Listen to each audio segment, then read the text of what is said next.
Assalamualaikum warahmatullahi wabarakatuh. Perkenalkan, nama saya Denti Junia Eka Putri dengan NPM C1C02208. Baiklah, di sini saya akan menjelaskan tentang materi yang saya pahami tentang investasi.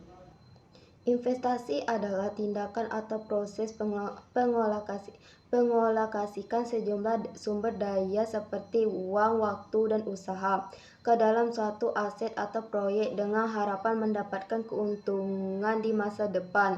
Tujuan utama dari investasi ini adalah untuk menghasilkan imbalan atau pendapatan yang lebih besar dari jumlah sumber daya yang diinvestasikan.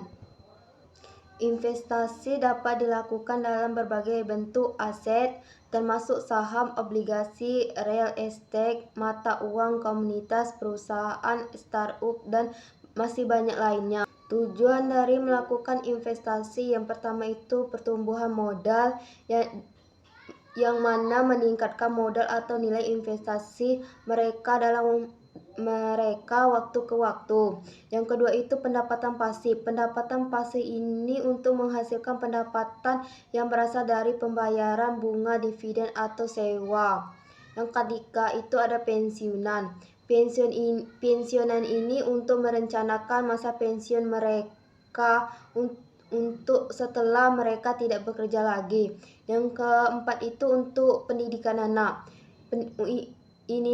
Pendidikan anak ini digunakan untuk merencanakan biaya pendidikan anak di masa depan yang akan datang. Yang kelima itu ada realisasi impian finansial.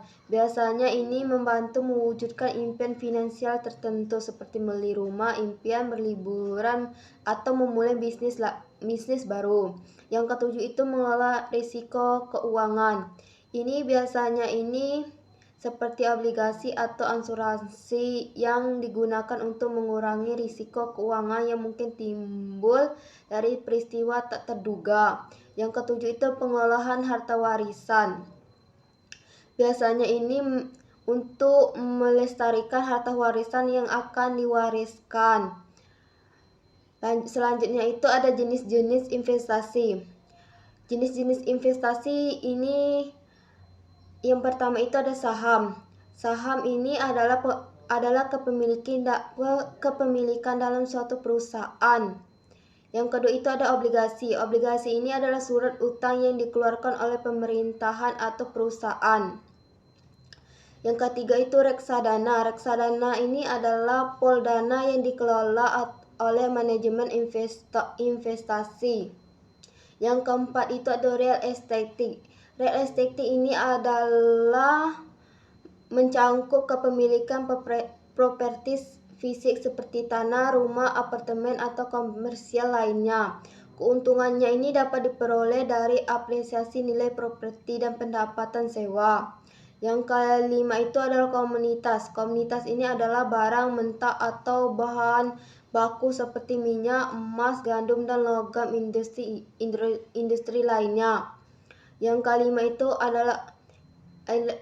itu ada mata uang asing. Biasanya mata uang asing ini melibatkan perdagangan mata uang asing. Investor berusaha memanfaatkan perbedaan nilai tukar antara mata uang untuk mendapatkan keuntungan.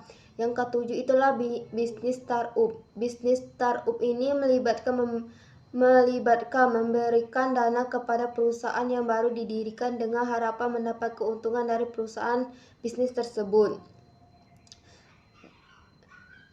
Dengan demikian penjelasan mengenai investasi dan jenis-jenisnya.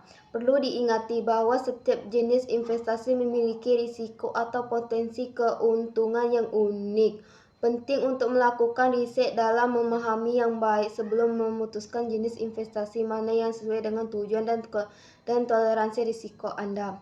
Itulah materi dari saya. Saya ucapkan terima kasih. Bye-bye.